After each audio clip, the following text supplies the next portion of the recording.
Hello दोस्तों, नमस्कार। मैं अवधेश कुमार और मैं एक नए वीडियो के साथ आपकी सेवा में पुनः उपस्थित हूं। दोस्तों, आज हम लोग बात करेंगे कि जो हमारा मूल अधिकार है, मूल अधिकार में जो हमारी स्वतंत्रता का अधिकार है उसका अनुच्छेद क्या है और जो है कितने अनुच्छेद तक जो है हमारी जो है स्वतंत्रता का अधिकार है। तो दोस्तों, अनुच्छेद 19 से लेकर अनुच्छेद 22 तक स्वतंत्रता के अधिकार को बताया गया है।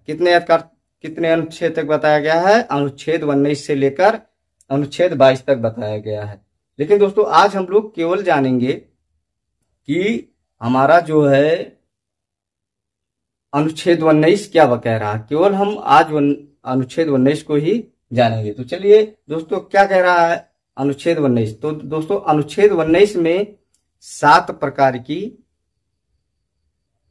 मूल अधिकार है। कितने प्रकार के हैं? 7 प्रकार के। पहले ये 7 प्रकार के थे, है नहीं, पहले 7 थे, लेकिन अब जो है ये टोटल 6 प्रकार के मूल अधिकार हमारे पास बचे हैं। कितने प्रकार के?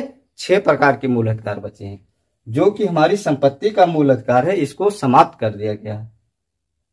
जैसे पहला है वाक्य और अभिव्यक्ति की स्वतंत्रता। वाक्य का मतलब है दोस्तों कि हम किसी भी शब्द को बोल सकते हैं, किसी भी वाक्य को बोल सकते हैं। शब्दों के जो समूह होते हैं उन्हीं को वाक्य कहा जाता है। बिना वाक्य के हम कोई भी किसी भी चीज को परिभाषित नहीं कर सकते हैं। जो हम कहना चाहते हैं बिना वाक्य के हम नहीं कह सकते हैं। केवल शब्द से किसी चीज को परिभाषित नहीं किया जाता। जिससे आपको खाना चाहिए तो आप जाके अपने घर में कह रहे हैं खाना, तो क्या खाना बनाना है या खाना खाना है, ये चीज नहीं क्लियर हो पाएगा। तो वही कह रहा कि हमको जैसे खाना खाना है तो ये पूरा वाक्य हो गया।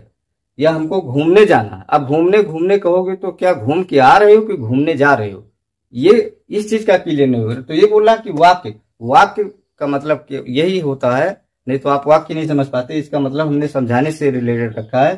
तो वाक्य का मतलब होता है कि किसी भी शब्दों के समूह को वाक्य कहा जाता है। तो वही कह रहा कि हम किसी भी वाक्य को बोल सकते हैं। और अभिव्यक्ति की स्वतंत्रता, अपनी ओर से किसी भी शब्द को किसी भी वाक्य को बोलने के लिए हम पूर्ण रूप से क्या है? स्वतंत्र है, पूर्ण रूप से स्वतंत्र है। लेकिन हम ऐसे स्वतंत्र हैं कि जिससे किसी के सम्मान को या देश की एकता और अखंडता को, सुरक्षा को, किसी भी प्रकार की हमारे देश की जो सुरक्षा है उसको किसी प्रकार की हानि नहीं होनी चाहिए। सार्वजनिक जो हमारी व्यवस्थाएं हैं उसको किसी भी प्रकार की दिक्कत नहीं होनी चाहिए। हम ऐसा कुछ नहीं बोल सकते हैं जिससे हमारे देश की एकता, अखंडता को, हमारे देश की सुरक्षा को, सार्वजनिक व्यवस्था को, किसी के सम्मान को, कोर्ट की अवहेलना ना हो, या विदेशी संबंध ना खराब हो, या हमारे जो विधि हैं, जो हमारे कानून बनाए गए हैं उनको किसी भी प्रकार का दिक्कत ना हो। हम और बाकी सब चीजों को बोलने के लिए स्वतंत्र हैं। हम ऐसा कुछ नहीं बोल सकते हैं कि किसी की मानहानि हो जाए। हम ऐसा कुछ नहीं कह सकते हैं जिससे हमारे देश की एकता और अखंडता को दिक्कत हो। हम ऐसा कुछ नहीं बोल सकते हैं जिससे हमारे देश की सुरक्षा पे उंगली उठे। हम ऐसा कुछ नहीं बोल सकते हैं जिससे हमारे देश की जो विदेशी संबंध है उस पे किसी प्रकार का दिक्कत हो। हम ऐसा कुछ नहीं बोल सकते हैं जिससे हमारे कोर्ट की अवहेलना हो। हम ऐसा किसी प्रकार का बात नहीं बोल सकते हैं जिससे हमारे देश की सुरक्षा को दिक्कत हो। तो यही कह रहा है कि हम पूर्ण रूप से बोलने के लिए तो स्वतंत्र हैं, लेकिन कुछ प्रतिबंध हमारे ऊपर लगाए गए हैं कि हम ऐसा नहीं बोल सकते। अब मान लिया जाए हमें बोलने की स्वतंत्रता है तो हम किसी को गाली नहीं दे सकते हैं।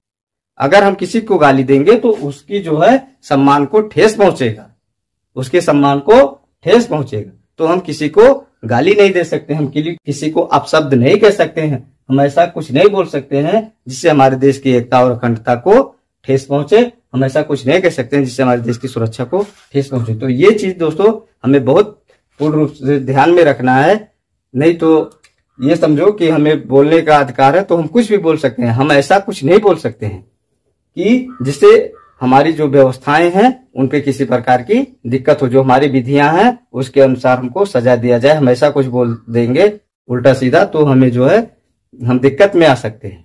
तो इसलिए हम जो भी बोलेंगे अपने दायरे में रह के बोलेंगे। बोलने का एक दायरा होता है उस दायरे में रह के हम लोग अपनी अभिव्यक्ति को व्यक्त कर सकते हैं। अब मान लिया जाए अभिव्यक्ति का मतलब होता है, बोलने का मतलब इतना नहीं होता है कि हम जो मुंह से बोल देते हैं, बोलने का मतलब मुंह से भी बोल सकते हैं, या मान लिया जाए कि कहीं पर मैच हो रहा है, हम लोग गए हैं तो देख रहे हैं तो उसमें ताली लगा रहे हैं, तो ये भी हमारी एक अभिव्यक्ति है कि हम लोग उसको देख के खुश हो रहे हैं, ताली लगा रहे हैं, हमको आनंद आ रहा है, और हम जो क्रिकेट खेल रहा है उसकी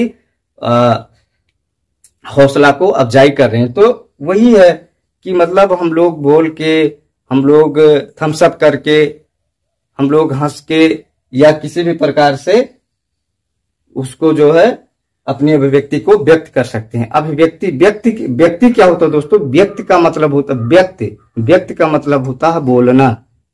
व्यक्ति कहते हैं हमने अपने बातों को व्यक्त कर दिया, व्यक्त का मतलब बोलना। तो जो व्यक्ति शब्द का वो हुआ है, व्यक्ति शब्द जो आया है व्यक्त शब्द से आया है कि जो भी व्यक्त कर सकता है उसी को क्या कहा जाएगा? व्यक्ति कहा जाएगा। जो व्यक्त करने वाले को व्यक्ति कहा जाएगा, किसी भी शब्द को व्यक्त करने वाले को व्यक्ति कहा जाएगा। तो वही है। उसके बाद है दूसरा, सभा करने की स्वतंत्रता। हमें जो है सभा करने की पूर्ण रूप से स्वतंत्रता है। अगर हम किसी भी बात से नाराज हैं सरकार को लेकर, मान लिया जाए, तो हम सभा कर सकते हैं। अगर सभा करने से भी नहीं अगर हमको फायदा हो रहा तो हम लोग संघ बना सकते हैं। अगर संघ बनाने की स्वतंत्रता हमको है, सभा करने की स्वतंत्रता, तो हम लोग संघ बना सकते हैं। ये क्या है? अनुच्छेद 19 का पहला, 19 का तीसरा है, 19 का तीसरा, 19 का चौथा, इसी प्रकार से 19 का 5वां, 6वां, 7वां है, लेकिन 6ठे को समाप्त कर दिया गया है। तो बोला कि सभा करने की स्वतंत्रता है। अगर हमारी बात को नहीं सुना जा रहा, अगर सभा करने के बाद भी हमारी बातों को सरकार ने नहीं माना है, तो हम लोग संघ बनाने की स्वतंत्रता रख सकते हैं, यूनियन बना सकते हैं। ये हमें पूर्ण रूप से आजादी है। उसके बाद पूरे भारत में आने जाने व घूमने की स्वतंत्रता है।